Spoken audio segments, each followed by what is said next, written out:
If you've ever felt like a ghost in your own family, like your entire existence was just a footnote in someone else's story, then you need to hear this.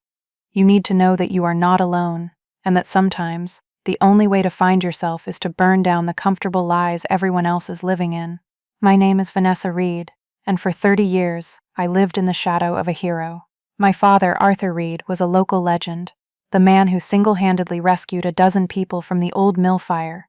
His story was the foundation of our town, Harmony Creek. It was the foundation of my family. It was the foundation of a lie that nearly consumed me, and my story is about what happens when you find the truth and have to decide whether to let it set you free or let it burn everything you've ever known to the ground. It all began, as these things so often do, with a death. My father's funeral was a town event. Mayor Thompson, who was just a young councilman back when the fire happened, gave a booming eulogy about courage and sacrifice. He spoke of my father's legacy, a word that felt like a lead weight in my stomach. I sat in the front pew, a black dress I'd bought off the rack feeling stiff and foreign on my skin, wedged between my mother, Eleanor, and my older brother, Leo. My mother's grief was a public performance, her handkerchief dabbing at perfectly dry eyes. She was the hero's widow, a role she had played with quiet pride for 3 decades. Leo, on the other hand, was soaking it all in. He was the hero's son. He had my father's easy smile and broad shoulders, and he accepted the condolences with a somber gravity that felt rehearsed. People would clasp his shoulder and say, "He was a great man, Leo. You must be so proud." And Leo would nod, his jaw set, looking every bit the heir to a throne of valor. No one said much to me. I was just Vanessa, the quiet daughter, the practical one, the one who had moved back to Harmony Creek 5 years ago, not out of some grand sense of family duty, but because my dad's health was starting to fail, and Leo, despite living only 20 minutes away, was always too busy with his ventures, a series of failed startups funded by our parents to manage the household, the bills, the appointments. I was the background character, the stage manager for the grand play of the Reed family legacy. A hero's shadow is a cold place to live, and I had been shivering in it my entire life. After the funeral, our house filled with the cloying scent of sympathy casseroles. Leo held court in the living room, retelling the story of the mill fire, a story he'd polished over the years until it shone. He wasn't there, of course. He was only 10, but he told it with the authority of an eyewitness. "Dad never hesitated," he'd say, his voice low and resonant. He just ran in. The heat was so intense it was melting the windows, but he just kept going back.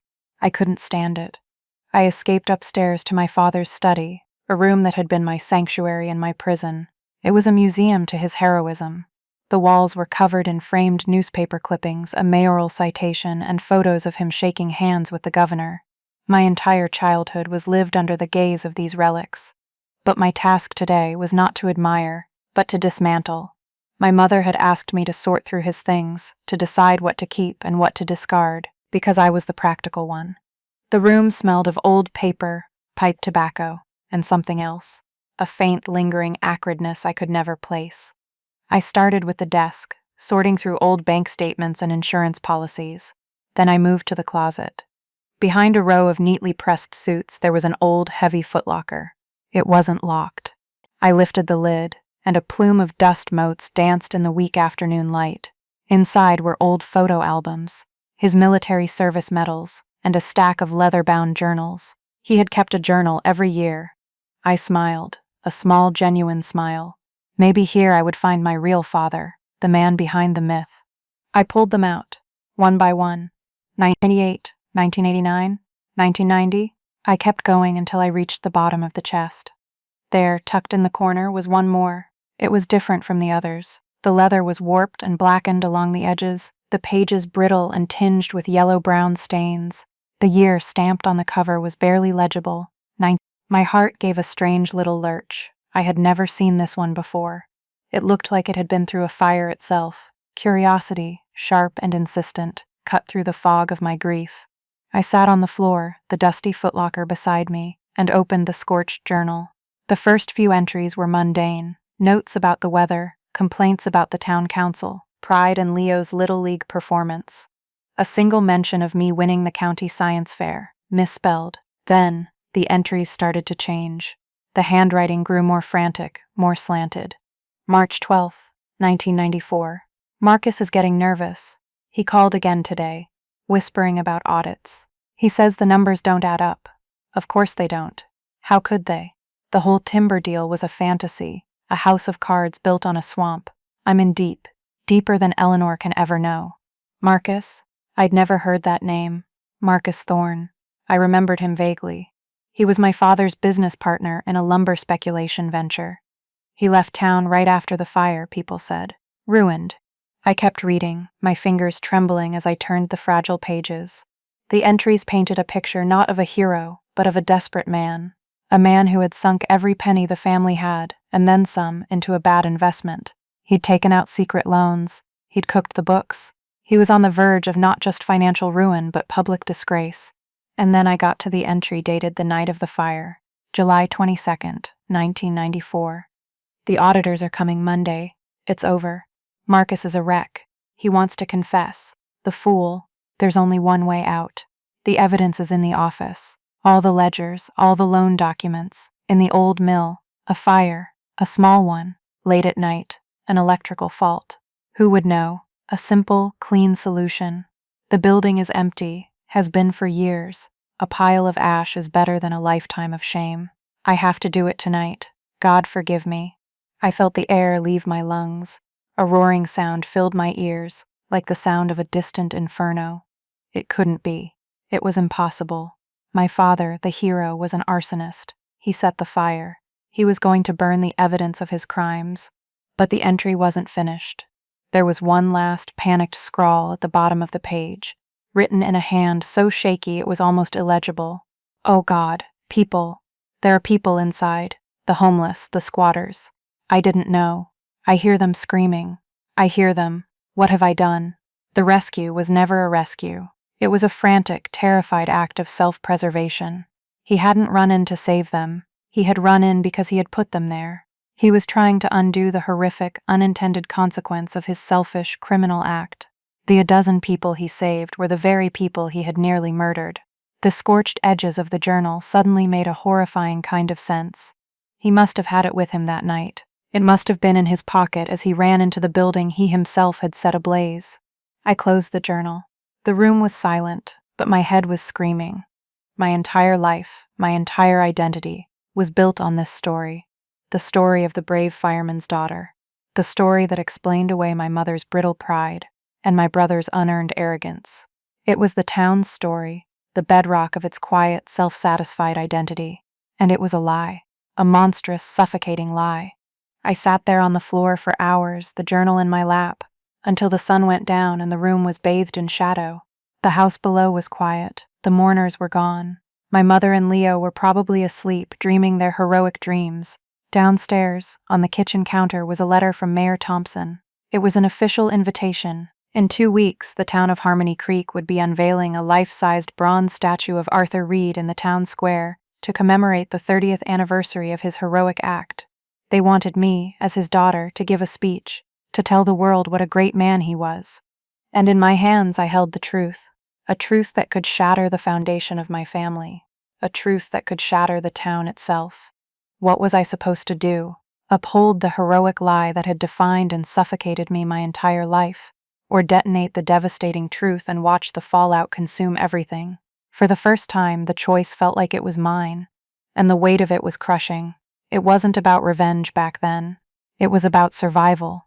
Whose survival mattered more, his memory or my sanity? The days that followed were a blur of nauseating static. I felt like I was moving through water, the world muted and distorted. I would sit at the kitchen table, staring at the cheerful floral wallpaper, and see flames licking at the edges. My mother would talk about the statue, her voice bright with a brittle excitement that grated on my raw nerves. They're putting it right by the fountain, Vanessa, the centerpiece of the whole town. Can you imagine? Oh, I could imagine. I could imagine the bronze face of a man I never knew, a man who was a criminal, a coward, and an accidental hero. Have you started writing your speech? She asked one afternoon, not looking up from a catalog of memorial plaques. I just shook my head, unable to form words. The thought of standing up in front of the entire town and eulogizing a lie made my stomach clench. Leo was even worse. He'd swagger into the house, full of his own importance. I was just on the phone with the mayor's office, he announced, grabbing a beer from the fridge. They want my input on the inscription. I'm thinking something simple but powerful. He ran in when others ran out. The cliché was so perfect, so utterly Leo, that a hysterical laugh almost bubbled out of me. I swallowed it down. It tasted like bile. What about he almost burned 12 people alive to cover up his financial fraud? I thought, my mind a black, churning sea of sarcasm.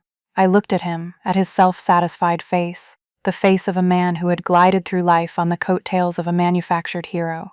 He had never worked a truly hard day in his life. Our father's legacy had opened every door for him, secured him loans for his doomed businesses, and earned him a level of unearned respect that he wore like a designer suit. My resentment, a small, hard ember I had carried for years, began to glow. I needed to get out. I needed to breathe air that wasn't thick with the ghosts of this house. I called the only person I knew I could trust, my friend Chloe. We'd known each other since high school. She was a librarian at the county archive, a woman who believed in facts, in primary sources, in the quiet, unyielding power of the truth. She was the opposite of my family. She was real. We met at a small Greasy Spoon diner halfway between our towns. The vinyl on the booth was cracked and it smelled of old coffee and frying onions. It was perfect. I slid the scorched journal across the table. I didn't say a word. She picked it up, her librarian's fingers handling it with an innate reverence. She read. I watched her face. Her eyebrows, usually arched in a look of gentle amusement, drew together. Her mouth tightened. She read for nearly an hour, oblivious to the waitress refilling our coffee cups. When she finally looked up, her expression was one of profound sadness. "Oh, Nessa," she whispered. That was it. No judgment, no disbelief, just a deep, sorrowful empathy that was more comforting than 1,000 empty platitudes. "What do I do, Chloe?" My voice was a croak. "The statue, the speech, my mother, Leo, they're planning a celebration." She took a long sip of her coffee.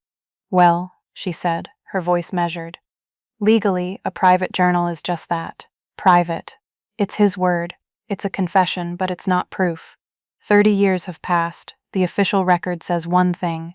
So I should just, what? Burn it? Pretend I never found it?" The idea felt like swallowing poison. "No," she said, shaking her head. "You don't have to pretend, but you need to think about what you want the outcome to be. Do you want to punish him? He's gone. Do you want to punish your family, your town?" I thought about it. Did I want to punish them? The question hung in the air.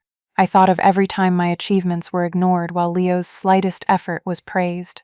I remembered my 16th birthday, when my father missed my party because he was giving a paid speech about courage to some corporate group. While Leo got a brand new car for his, I remembered paying their mortgage for the last 2 years out of my own modest savings when my father's pension wasn't enough, while Leo was driving a leased BMW and talking about his next big investment. My mother had called it just helping out, but we both knew it was keeping them afloat. It wasn't about revenge until it was. Maybe it was. Maybe this slow-boiling rage had been simmering for so long that the lines had blurred. "I don't know," I said honestly, "but I can't live with the silence anymore. It feels like it's choking me." "Then let's not be silent," Chloe said, her eyes lighting up with the spark I loved about her, the spark of a problem solver, a truth seeker. "Let's be smart. The journal mentions a partner, Marcus Thorne. He left town," I said. "No one's heard from him in decades." "No one is a relative term," Chloe said with a wry smile. "People don't just vanish. They leave paper trails, deeds, taxes, voting records. Give me a few days." That conversation was the turning point. It was the moment my despair began to curdle into resolve. I went home that night, and for the first time, I looked at the framed newspaper clippings on the wall, not with a sense of suffocating legacy, but with the cold eye of an investigator. The narrative was a lie, and every piece of memorabilia was an exhibit in a 30-year-old crime. The catalyst came 2 days later. My mother cornered me in the hallway. Her face was a mask of strained patience. "Vanessa, the mayor's office called again. They need a copy of your speech by Friday for the program. You are being incredibly difficult about this. This isn't just about you, it's about your father's memory. It's for the good of the family." That phrase, "for the good of the family," was the weapon she had always used to keep me in line. It meant for the good of Leo's image or for the good of Mom's social standing. My good was never part of the equation. I'm not giving a speech, I said. The words came out quiet, but they felt like steel. Her eyes widened. What do you mean you're not giving a speech? Of course you are. The hero's daughter. It's expected. No, I said, a strange calm settling over me. Leo can do it. He's better at it anyway. He's the hero's son. The barb hit its mark. A flicker of anger crossed her face before being replaced by her signature look of wounded disappointment. I don't understand you, Vanessa. Your father is being given the town's highest honor and you're acting like this. It's selfish. After everything he did for us. That was it. The dam broke. A cold, hard fury surged through me, so intense it made me dizzy. Everything he did for us? I almost laughed. He gambled away every penny you had. He was a fraud, and his heroism was an accident that saved him from going to prison. Is that the everything you mean? The words were out before I could stop them. My mother stared at me, her face pale, her mouth a thin, bloodless line. For a split second, I saw something in her eyes. Not shock, not disbelief, fear. A flash of pure, unadulterated fear. And in that instant, I knew. She knew. Maybe not all of it. Maybe not the specifics. But she knew the grand story had cracks in it. She knew about the money problems.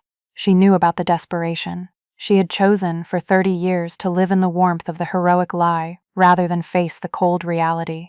She was a co-conspirator in the silence. She recovered quickly, her mask of maternal concern snapping back into place. You're not well, Vanessa, she said, her voice dripping with pity. Grief does strange things to people. You're overwrought. You're inventing things. She turned and walked away, leaving me standing in the hall, my heart hammering against my ribs. It was a declaration of war. She wasn't just ignorant, she was an active participant in the deception. And that changed everything. My quest for truth solidified into a plan for justice. It was no longer just about me. It was about the 12 people who almost died. It was about Marcus Thorne, the man my father ruined. And it was about a town that had built its identity on a story that was rotten to the core. The next day, Chloe called. Her voice was low and excited. I found him, she said. Marcus Thorne. He's living in a small town called Silver Falls, about 3 hours north, has a little cabin, keeps to himself. It looks like he never recovered financially. The property records show it's a rental. My plan began to form, not as a single explosive act, but as a series of quiet, deliberate moves. I wasn't going to shout the truth from the rooftops. I was going to dismantle their world, brick by brick, using the very tools they had used against me: silence, secrets, and the carefully curated illusion of family unity. They wanted a performance at that statue unveiling. Fine. I would give them one they would never forget. The first step was to understand the battlefield. For 30 years, my father's story had been the town's currency. Mayor Thompson had built his entire political career on it. His first campaign slogan was "A Town of Heroes." The local paper, the Harmony Creek Chronicle, ran a feature on the anniversary of the fire every single year, rehashing the same heroic narrative. The lie wasn't just a family secret, it was a public utility. To challenge it directly would be like trying to stop a freight train with my bare hands. I needed leverage, real leverage. The journal was the heart of it, but Marcus Thorne was the corroborating witness, and I suspected there was more. My plan had 3 phases. Phase 1, investigation and alliance. Phase 2, the silent squeeze. Phase 3, the reckoning. I took a deep breath and began. I told my mother I needed a few days away to clear my head and work on my speech. The lie came easily, a bitter taste in my mouth. She was relieved, patting my arm and telling me to take all the time I needed. She thought she had won. She thought I was coming back into the fold. I drove the 3 hours north to Silver Falls. It was a town that time had forgotten, all peeling paint and sleepy storefronts. Following Chloe's directions, I found a dirt road that wound up into the hills. At the end of it was a small, dilapidated cabin with a plume of smoke curling from its stone chimney. A battered pickup truck was parked out front. This was it. My hands were shaking as I walked up the porch steps. I knocked. For a long moment there was silence. Then the door creaked open, and a man stood there, silhouetted against the dim interior. He was gaunt and stooped, with a face full of deep lines and eyes that were cloudy with suspicion. He looked a decade older than his 60-odd years. "What do you want?" he rasped, his voice rough from disuse. "Are you Marcus Thorne?" I asked. His eyes narrowed. "Who's asking?" "My name is Vanessa Reed." I saw a flicker of recognition in his eyes, a shadow of an old pain. My father was Arthur Reed. He made a sound that was half scoff, half groan. He started to close the door. "I've got nothing to say to you." "Please," I said, my voice stronger than I expected. "I know what he did. I know about the investment, the ledgers. I know he set the fire." He froze, his hand on the doorknob. He stared at me, his gaze searching my face for a trick, a trap. Slowly, he opened the door wider. "You'd better come in." The inside of the cabin was sparse and clean, but filled with an air of profound defeat. We sat at a small wooden table. I told him everything. I told him about the journal. I didn't show it to him, not yet. I just told him what it said. As I spoke, I saw 30 years of bitterness and resignation warring in his eyes. "I knew it," he whispered when I was done. I knew he said it. He was a desperate man, but a hero? They called him a hero. He laughed, a dry, rattling sound. "He ruined me. I put every cent I had into that venture, all on his assurances. After the fire, with the books gone, the investors came after me. I lost everything. My house, my reputation. My wife left. Arthur, the hero, let me take the fall. I tried to tell people, but who would listen? I was the failed partner. He was the saint who ran into a burning building." "The journal mentions ledgers," I said softly. "He wrote that he was going to burn them, but what if he didn't get the chance? What if he panicked?" Marcus looked at me, a new light dawning in his tired eyes. "The office had a false floor, under the main desk. It's where we kept sensitive documents, away from prying eyes." He was paranoid, even back then. The old mill had been torn down years ago, but the foundation remained. It was now an overgrown lot on the edge of town, a place kids went to drink beer. An idea sparked in my mind, a long shot, but a powerful one. "He also wrote something else in the journal. A few days before the fire," I said, pulling a piece of paper from my pocket where I'd transcribed a key phrase. I read it aloud. "Buried the contingency deep, the iron box, under the old oak where the creek bends. Does that mean anything to you?"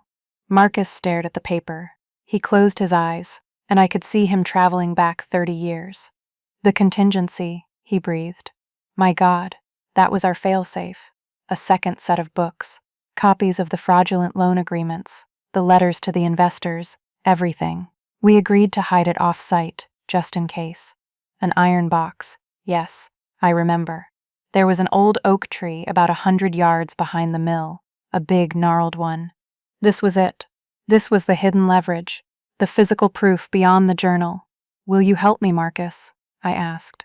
I'm not trying to destroy my father's memory for sport. I'm trying to correct the record, for you, for the people who almost died, for me. He looked at me for a long time, his gaze assessing. What's in it for you? He asked, the old bitterness creeping back. Clearing your conscience? Freedom, I said, and the word felt true. I want to be free of the lie. He nodded slowly. All right, girl, I'll help you. It's 30 years too late, but I'll help you. I had my ally. Phase 1 was complete. When I returned to Harmony Creek, the air was thick with statue fever. Banners were hung across Main Street, celebrating a hometown hero. I felt a cold detachment from it all. I was moving in a parallel world, a world of scorched leather and hidden truths. My mother and Leo were so caught up in the planning that they barely registered my return, other than to ask if my speech was ready. It's coming along, I said, the lie tasting less bitter this time. It was a tool. Now for phase 2, the silent squeeze. My first move was subtle. The town's historical society, run by a sweet but dotty woman named Beatrice, was putting together a time capsule to be buried at the base of the statue. They sent a letter to my mother, asking for any artifacts from my father we'd be willing to donate. Leo was ecstatic. He gathered my father's mayoral citation, a spare bravery medal, and a signed photo of him with the fire crew. He put them in a handsome velvet-lined box. This will be perfect, he said, beaming. Generations from now, they'll open this up and know what a great man he was. The day before the items were due, I went to the Historical Society myself. Beatrice was thrilled to see me. Oh, Vanessa dear, here to see the wonderful things your brother brought in? Something like that, I said, placing a simple, sealed manila envelope on her desk. I'd like to add this to the time capsule as well. It's from me. It's personal. Beatrice, a romantic at heart, clasped her hands together. Oh, how lovely. A daughter's private tribute. Of course, dear. I'll make sure it goes right in. She didn't ask what was inside. No one would. Inside the envelope were high-quality photocopies of the 3 most damning pages from my father's journal, including the final, panicked entry. I imagined some future historian, a century from now, opening that capsule. They would find the public story, and then they would find the private truth. It was a time bomb with a 100-year fuse. My next move was more direct. I arranged a meeting with Mayor Thompson, under the guise of wanting to get some details right for my speech. We met in his polished office at Town Hall. A large framed photo of him and my father stood on his credenza. Vanessa, so good to see you, he said, his politician's smile firmly in place. Your family must be so proud. We are, I said, matching his placid tone. I was hoping you could clarify something for me. I was reading some of Dad's old papers, and the name Marcus Thorne came up, his business partner. I was just a kid, so I don't remember him well. What happened to him after the fire? The change in the mayor's demeanor was subtle, but unmistakable. A slight tightening around his eyes. A flicker of something that wasn't nostalgia. Marcus Thorne, he said, testing the name. Ah, yes. A sad story. The business failed, as I recall. He couldn't handle the pressure. Left town. That's what I heard, I said, leaning forward slightly. It's just strange. In his notes, my father seemed worried about him. He mentioned auditors, bad investments. It's a side of the story I never knew. I want my speech to be accurate, to honor the whole man, you know, not just the hero. I let the word auditors hang in the air. Mayor Thompson's smile was now a thin, brittle line. He was a young councilman back then. Ambitious. A town hero would have been a great story for an up-and-coming politician to attach himself to. A town scandal, however, would have been poison. How much had he known? How much had he suspected and chosen to ignore? I'm sure it was just the stress of business, he said, a little too quickly. Your father was a pillar of this community. That's the story. That's what matters. Is it? I asked, my voice genuinely curious. I think the truth always matters, don't you? I left his office, leaving him with a seed of doubt. The squeeze was beginning. He would talk to my mother. He would talk to Leo. He would wonder what else I knew. The final part of this phase involved a shovel. Under the cover of darkness, with Chloe acting as a nervous lookout, I went to the overgrown lot where the old mill once stood. The big gnarled oak tree was still there, a dark sentinel by the creek bed. It took me 2 hours of digging in the damp, cold earth, my hands blistering. But then my shovel hit something hard. Metal. My heart hammered. It was a heavy, rusted iron box. The lock was corroded, and I broke it open with the side of the shovel. Inside, wrapped in oilcloth, was a second set of ledgers, and they were damning. They showed a detailed, systematic scheme of fraud, with my father's handwriting and Marcus Thorne's signatures all over them. This was it. This was the proof. It wasn't just a story in a journal anymore. It was cold, hard fact. The panic started, just as I knew it would. It began with a call from Leo. "What the hell did you say to Mayor Thompson?" he demanded, his voice tight with anger. He called me, asking all sorts of weird questions. He sounded spooked. And he said you mentioned Marcus Thorne? Why are you digging up the past, Nessa? The statue ceremony is in 3 days. I'm just doing my research, Leo, I said calmly, making sure I get the story right. The story is right, he yelled. Dad was a hero. Why can't you just accept that? Why do you always have to make things so difficult? Then came my mother. She didn't call. She showed up at my apartment, the one I'd kept in the next town over, my only real escape. I had been staying at the family house since the funeral, but now I was quietly moving my things back. She looked frantic. "Vanessa, we need to talk," she said, pushing past me into my small living room. "Mayor Thompson is worried.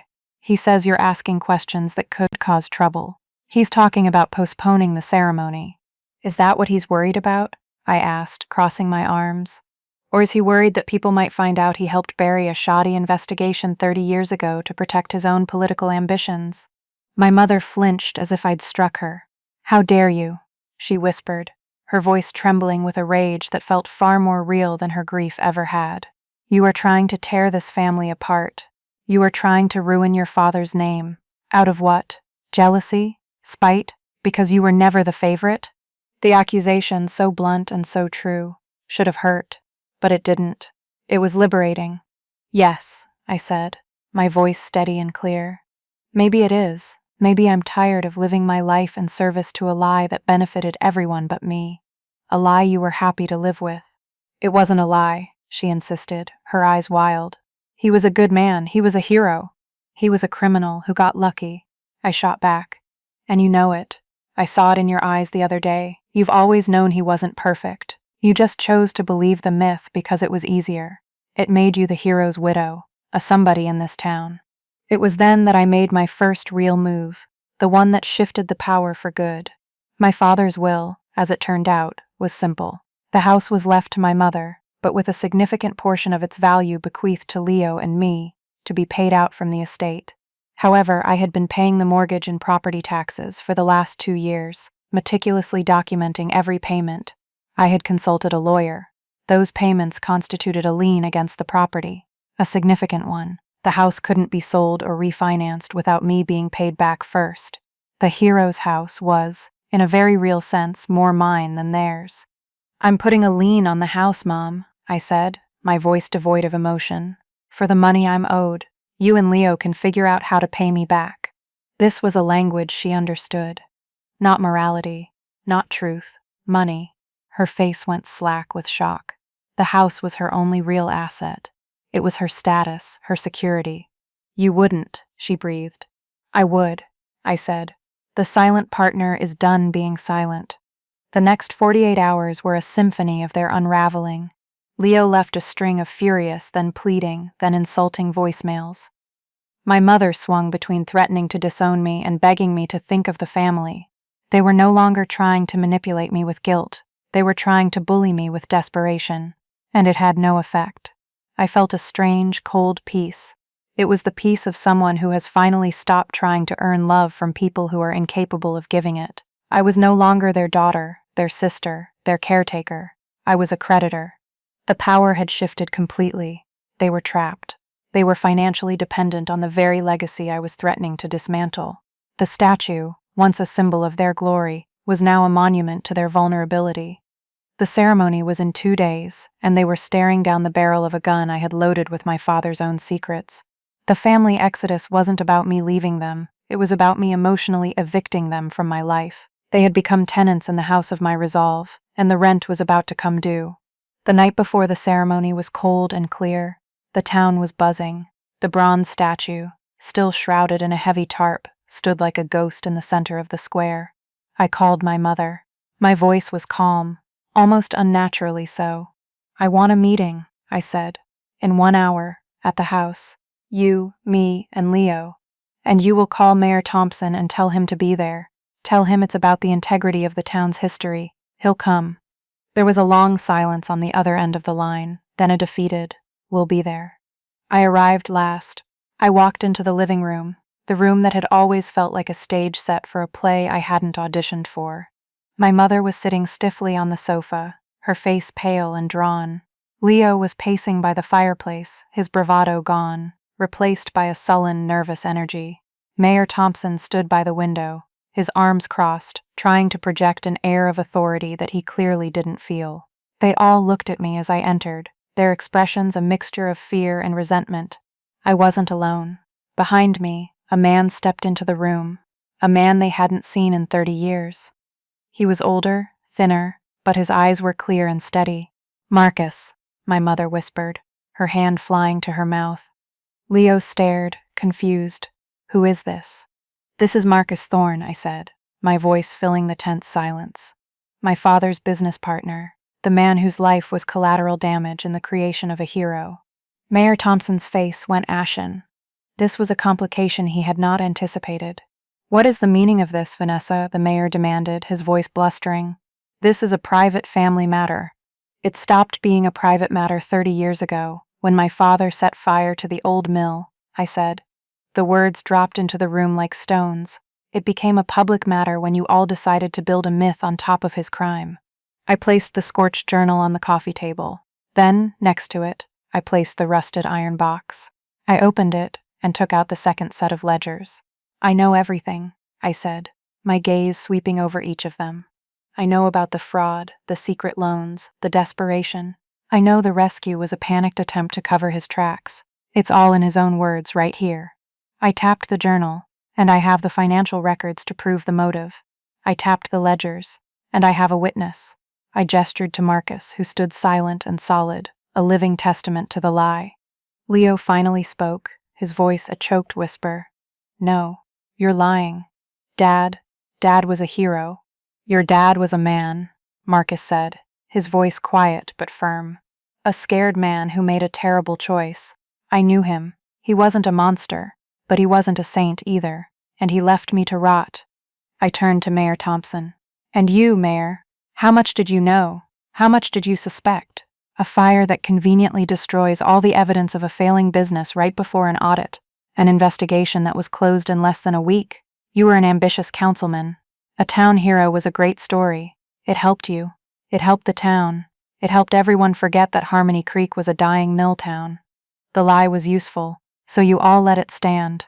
The mayor couldn't meet my eyes. He just stared at the floor. My mother began to weep, but these were not the performative tears of the funeral. They were the dry, ragged sobs of a woman watching her entire world crumble. What do you want, Vanessa? She cried. Money? Do you want to ruin us? What I want, I said, the words coming out colder and harder than I ever imagined, is for the lying to stop. Tomorrow, this town is going to unveil a monument to a crime.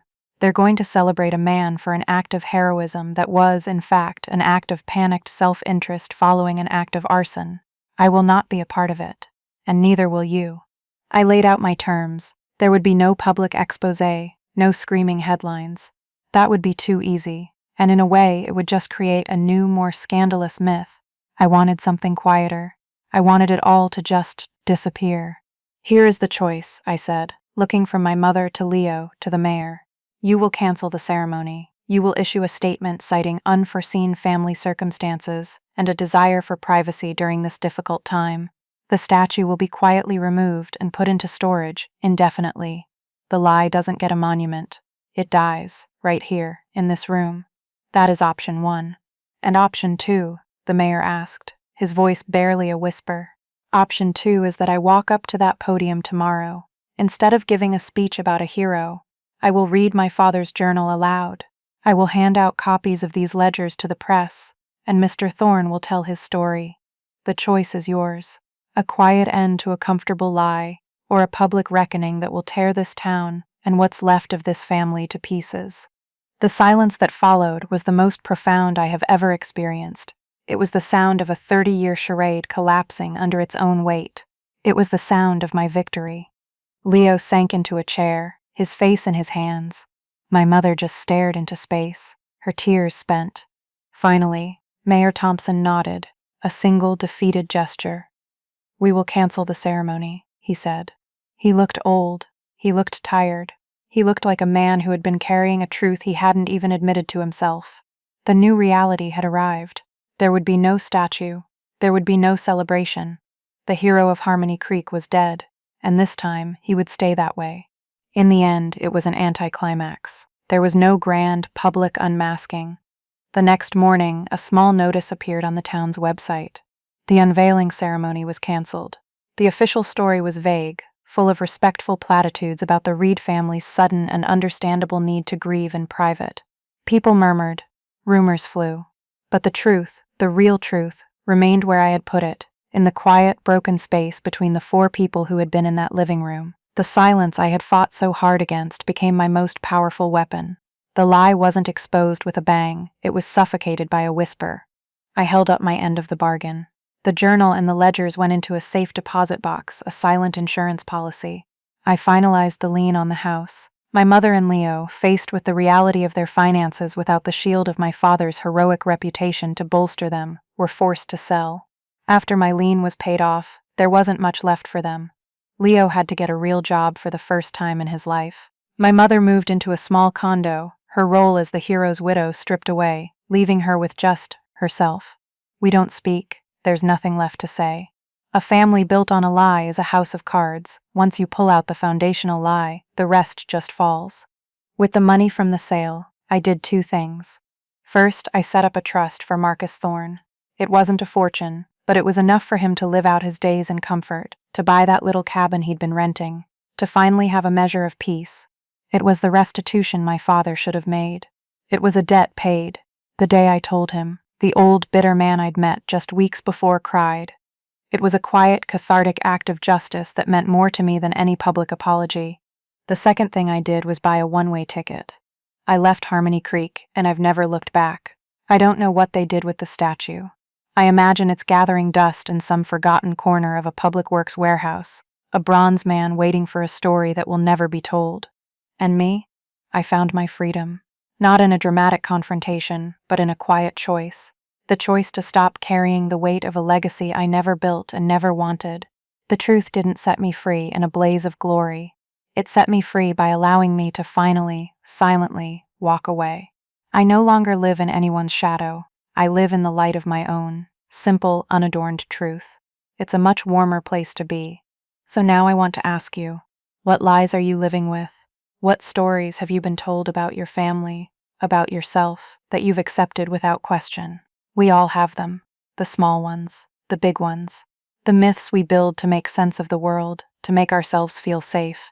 But sometimes the safest thing you can do is to find that one, scorched, hidden truth, and have the courage to read what it says. It might not be the story you want, but it will be the story that is finally, truly yours. Thank you for listening to my story. If you've ever faced a difficult family situation or had to choose between a comfortable lie and a hard truth, I want to hear about it in the comments below. Your stories matter, and if you found my journey compelling, please like this video and subscribe to the channel for more stories about breaking free and finding your own path. It helps more than you know. Remember, you have the right to your own story. Don't let anyone else write it for you.